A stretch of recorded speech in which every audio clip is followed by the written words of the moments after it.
মন্ত্রী হওয়ার পর প্রথম বোলপুর সফরে এসে অনুব্রতকে কটাক্ষ দুধকুমার মণ্ডলের। মন্ত্রী হওয়ার পর বুধবার প্রথম বোলপুরে এলেন বিজেপি বিধায়ক তথা রাজ্যের মন্ত্রী দুধকুমার মণ্ডল। এদিন সন্ধ্যায় বিজেপির বোলপুর সাংগঠনিক জেলা কমিটির উদ্যোগে শান্তিনিকেতনের ফুলডাঙ্গার একটি বেসরকারি হোটেলে তাকে সংবর্ধনা জানানো হয়। সংবর্ধনা অনুষ্ঠানে উপস্থিত কর্মী সমর্থকদের শুভেচ্ছা আপ্লুত হন মন্ত্রী। সাংবাদিকদের মুখোমুখি হয়ে বিভিন্ন রাজনৈতিক বিষয় নিয়ে মন্তব্য করেন। সেই সময় বীরভূমের প্রভাবশালী তৃণমূল নেতা অনুব্রত মণ্ডলকে নিশানা করে তিনি তীব্র কটাক্ষ করেন। দুধকুমার মণ্ডল বলেন, অনুব্রত এখন আর বাঘ নয়, এখন ছাক, এখন লুকিয়ে পড়েছে। তার এই মন্তব্যকে ঘিরে বীরভূমের রাজনৈতিক মহলে ব্যাপক চর্চা শুরু হয়েছে। রাজনৈতিক পর্যবেক্ষকদের মতে দীর্ঘদিন ধরে বীরভূমের রাজনীতিতে অনুব্রত মণ্ডলকে কেন্দ্র করে যে রাজনৈতিক প্রভাবের আলোচনা ছিল, সেই প্রেক্ষাপটে মন্ত্রীর এই মন্তব্য বিশেষ তাৎপর্যপূর্ণ। মন্ত্রী দুধকুমার মণ্ডলের এই কটাক্ষের জেরে বিজেপি ও তৃণমূলের মধ্যে রাজনৈতিক চর্চা আরও তীব্র হওয়ার সম্ভাবনা তৈরি হয়েছে। তবে এই বিষয়ে তৃণমূল নেতৃত্বের পক্ষ থেকে এখনও কোনো আনুষ্ঠানিক প্রতিক্রিয়া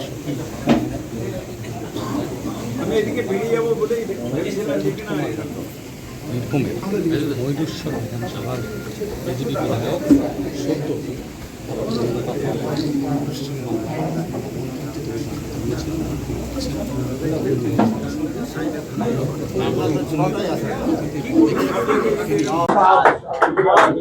এরপর আমাদের বোলপুর সাংগঠনিক জেলার যেসব কার্যকর্তারা আছেন বরণ করবেন, তারা একে একে আসুন এবং এসে তাকে বরণ করবেন।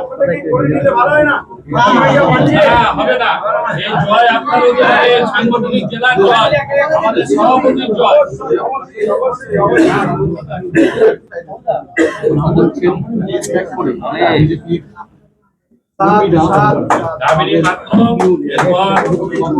আমাদের সুমিত মণ্ডল এবং সৌরভ ঘোষ বরণ করে নিচ্ছেন।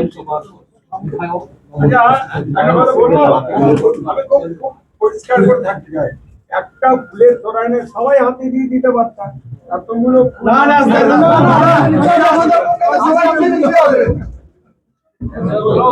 আমাদের পকেটের টাকাটাও নষ্ট।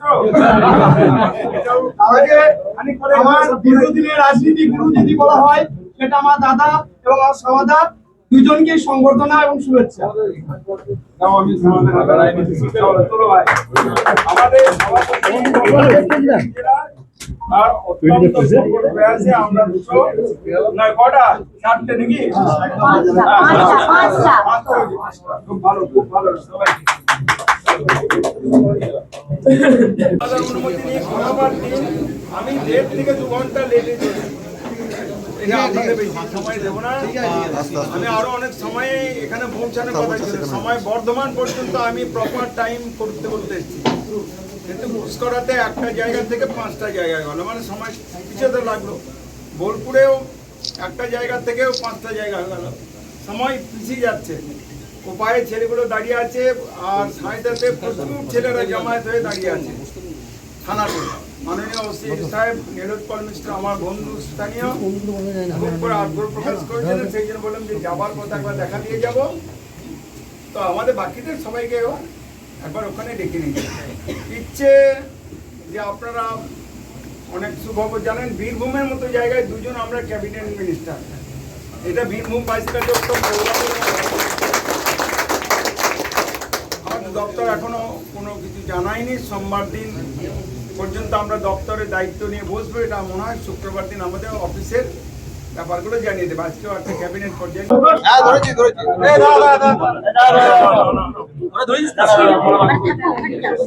খুব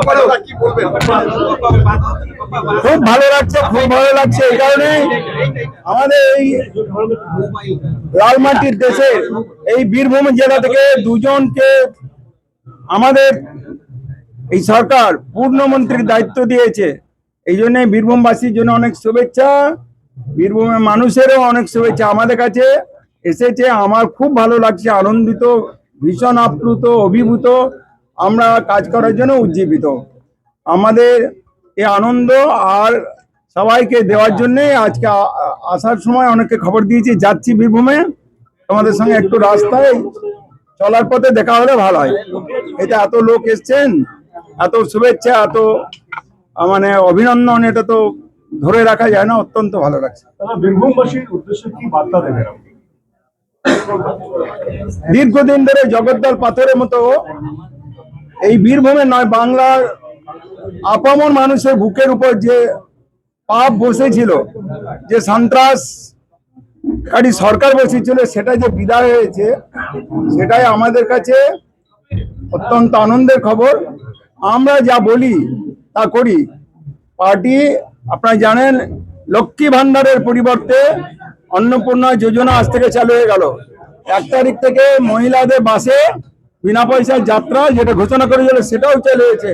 ধীরে ধীরে বাংলার অনেক পরিবর্তন আপনারা দেখতে পারবেন। মাত্র 1 মাসের সরকার, তাই না? আমাদের বয়স মাত্র 1 মাস, 1 বছরও হয়নি। আগামী 50 বছর, আগামী 5 বছর এত সুন্দর করে সরকার, আমরা জনস্বার্থবাহী সরকার মানুষের কাছে ব্যবস্থা পৌঁছে দেব, যার দ্বারা আগামী 50 বছর পশ্চিমবাংলায় বিজেপি ছাড়া আর কোনো দল থাকবে না। তৃণমূল সরকার ভেঙে চুরমার হয়ে যাবে, তাদের অস্তিত্ব খুঁজে পাওয়া যাবে না। কারণ যে অন্যায় এবং অত্যাচার, যে পাপ তারা করেছে, সেই পাপের ফলভোগ তাদেরই করতে হবে। আমি কাল কালীঘাটে গেছিলাম মন্দিরে পুজো দিতে, সেখানে দেখলাম আমাদের পুলিশ অফিসাররা আমাকে এত সুন্দর ব্যবস্থা করে পুজো দেওয়ার করলেন। তারা বলছেন কালীঘাটে থানায় গিয়ে বসে চা খেলাম, তারা সব বদলে গেছে। তা আমাকে অনেকে জিজ্ঞেস করছেন, আমরা বদল চেয়েছি, বদলা নয়, এটা আমরাই করে দেখাবো।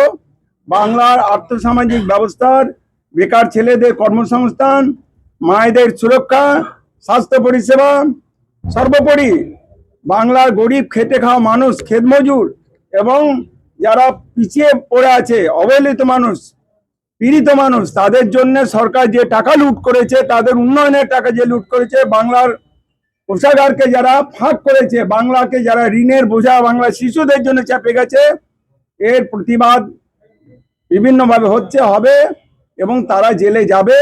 আপনারা দেখছেন কতজনকে, যে মুখ্যমন্ত্রী, মহিলা মুখ্যমন্ত্রী মোদিজি সম্পর্কে কোমরে দড়া বাঁধার কথা বলেছিলেন, কোমরে দড়ি পরানোর কথা বলেছেন, তাদের অনেক নেতারাই আজকে কোমরে দড়ি বেঁধে রাস্তায় ঘুরছে।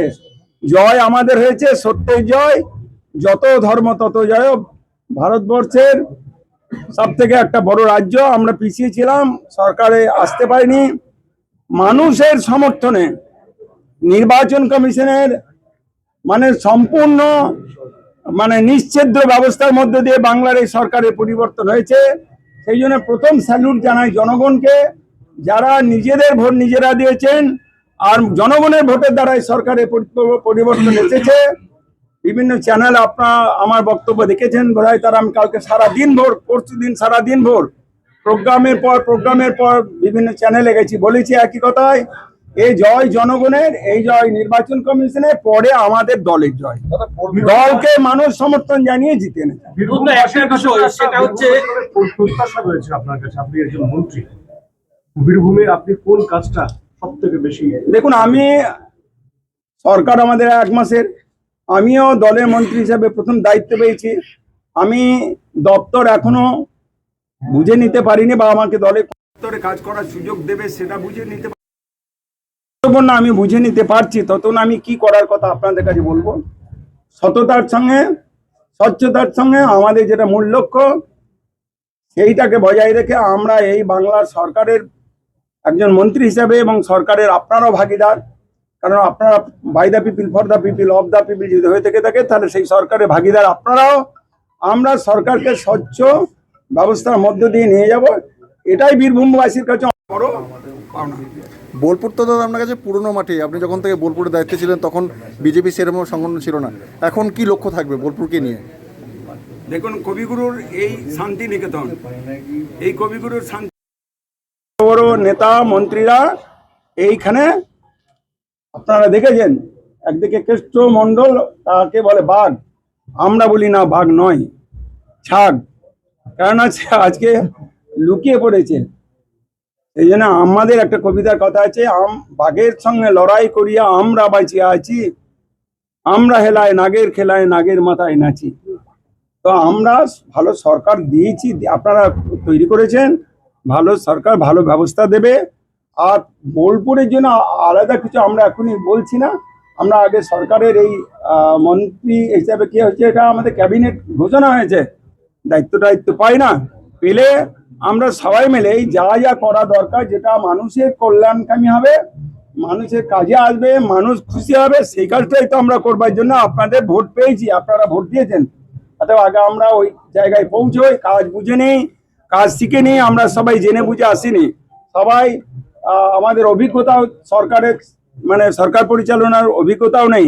ধীরে ধীরে আমাদের গুটি গুটি পায়ে এগোতে হবে। বাংলার সরকার শক্তিশালী সরকার হয়ে আবার 5 বছরের জন্য নয় 50 বছর সরকার টিকে থাকবে।